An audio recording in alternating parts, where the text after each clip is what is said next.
როგორც მეცნიერები ამბობენ, ბოლოს ასეთი გადანაცვლება 42,000 წლის წინ იყო. ამ პერიოდში არსებული გლობალური არეულობების მიზეზი დედამიწის მაგნიტურ ველში მომხდარი გადანაცვლება იყო. მაგნიტური გადანაცვლების ამ ბოლო პერიოდს ლაშაპის მოვლენას უწოდებენ და გეომაგნიტური ექსკურსიის სახელითაც არის ცნობილი. ეს მაშინ ხდება, როდესაც პლანეტის მაგნიტური პოლუსები უცბად ცვლიან ადგილებს. შემდეგ კი თავდაპირველ ადგილებს უბრუნდებიან. ეს გახლავთ დედამიწის მაგნიტური ველის ერთ-ერთი ყველაზე კარგად შესწავლილი მოვლენა, რომლებიც ფერომაგნიტურ მინერალებშია ჩაწერილი. ეს მოვლენა დაახლოებით 41,000 წლის წინ მოხდა და თითქმის 800 წელიწადს გაგრძელდა. უცნობი იყო ზუსტად რა გავლენა ჰქონდა ამ მოვლენას პლანეტაზე არსებულ სიცოცხლეზე. ამიტომ, როდესაც მეცნიერებმა 2019 წელს უძველესი კაურის, იგივე აგათისის ხეები აღმოაჩინეს, რომლებიც იმ პერიოდში უნდა ყოფილიყო ცოცხალი. კვლევების ჩასატარებლად ეს შანსი ხელიდან არ გაუშვეს. ამის მიზეზი კი ის არის, რომ წლიურ რგოლებში ხე ატმოსფერულ აქტივობებს ინახავს, განსაკუთრებით ნახშირბად 14-ს, იგივე რადიონახშირბადს, რომელსაც ციურ აქტივობათა შესახებ ძალიან ბევრი რამის თქმა შეუძლია. რადიონახშირბადი დედამიწაზე მხოლოდ კვალის სახით ძალიან ცოტა წარმოიქმნება ნახშირბადის სხვა ბუნებრივად წარმოებადი იზოტოპებისგან განსხვავებით.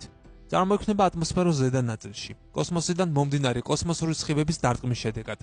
როდესაც ეს სხივები ატმოსფეროში შემოდის, ურთიერთქმედებს იქ არსებულ აზოტის ატომებთან და იწვევს ბირთვულ რეაქციას, რის შედეგადაც წარმოიქმნება რადიონახშირბადი. როდესაც დედამიწის მაგნიტური ველი სუსტდება, როგორც ეს ლაშაპის მოვლენის დროს იყო, ატმოსფეროში უფრო მეტი კოსმოსური სხივი აღწევს და შესაბამისად, უფრო მეტი რადიონახშირბადი წარმოიქმნება.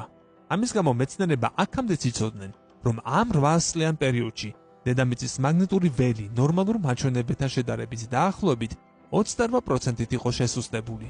შესუსტებულ მაგნიტურ ველს არსებითი ცვლილებები უნდა გამოეწვია დედამიწის ატმოსფერულ ოზონში, რასაც უნდა მოჰყოლოდა დრამატული შედეგები, მათ შორის ელექტრომაგნიტური შტორმები და თვალწამტაცი პოლარული ნათებები, ისევე როგორც კლიმატის ცვლილება მთელ პლანეტაზე.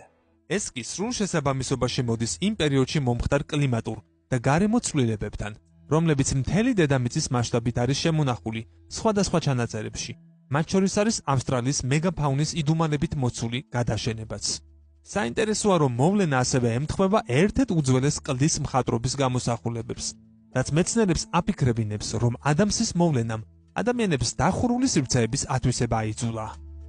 რა თქმა უნდა, ეს ყველაფერი გარკვეულწილად სპეკულაციურია, მაგრამ მიუთითებს, რომ გეომაგნიტური შენაცვლება შეიძლება იმდენად სერიოზული მოვლენა იყოს, რომ მსოფლიოს შეცვლაც შეეძლოს.